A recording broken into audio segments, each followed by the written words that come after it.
America appears to be at war with itself. If you look at the images coming out of Washington, D.C. today, you will see things that most Americans are not used to seeing. Today is the electoral count day. It is January 6, 2021, and in any other election year, this would be a basic and ceremonial reading of the electoral votes that have been sent in what would largely be a foregone conclusion. But that hasn't happened this year. That hasn't happened this year because there are serious doubts raised by millions of Americans, from people all the way down to your common worker, all the way up to the highest level politicians. They have raised serious doubts about the integrity of the election, and those doubts have not been addressed. Instead, they have been derided and decried as insane, as lunatics, as anti-democratic, as anti-republic, as anti-government, as violent and dangerous terrorists. They have been described as treasonous or seditious. Well, when you tell people that they're things for long enough, you give them permission to act in a way that comports with that expectation.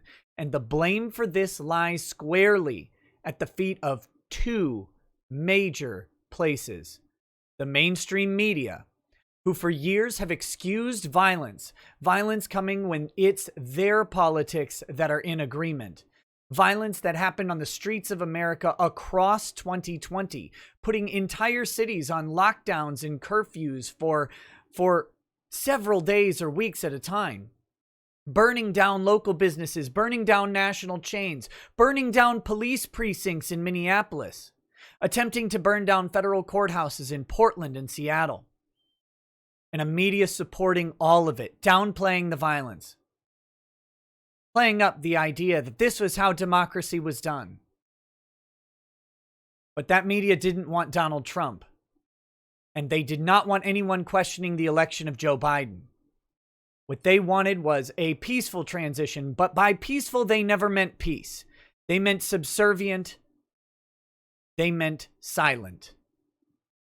But Americans aren't good at being silent, especially when you have told them for a year now, well, longer, but specifically this year, that this is the way to get things done. And they have watched it happen over and over. They have watched as government has yielded to protest after protest, so long as those politics agree with the politics of the media.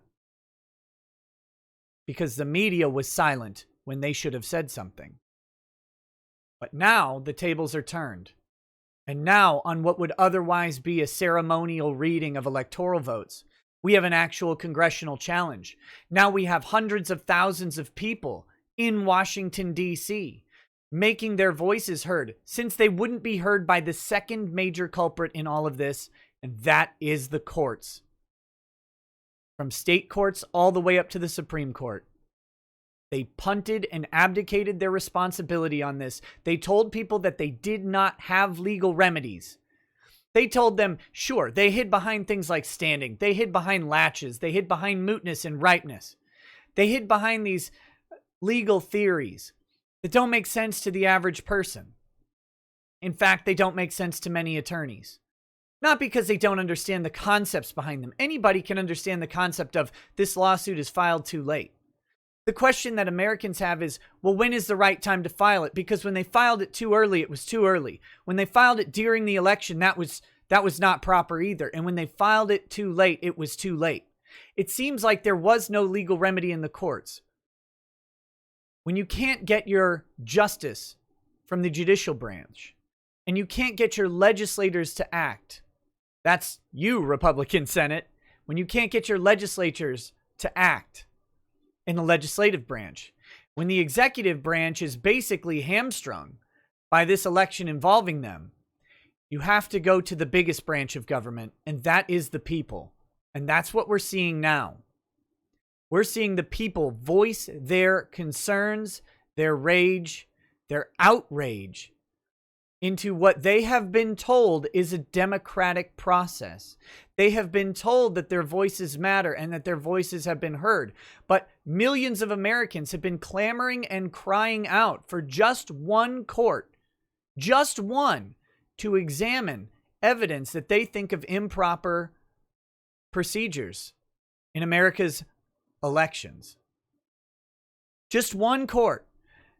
And when all other courts failed to act, they looked to the Supreme Court, the 9 wise, learned justices who are supposed to sit with some level of removal from everything else so that they have the opportunity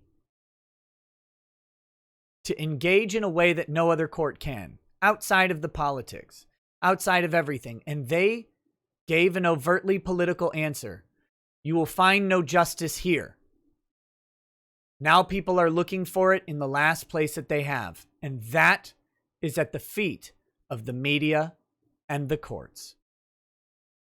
We'll be covering this as it goes on. We'll talk about legal things coming up. If you want to hear that type of coverage and that type of news, legal and political news, hit subscribe, follow down below. Tell me in the comments what you think. Where are we headed? I know what I'm afraid of. We'll talk to you soon. And I mean this. Peace. Peace.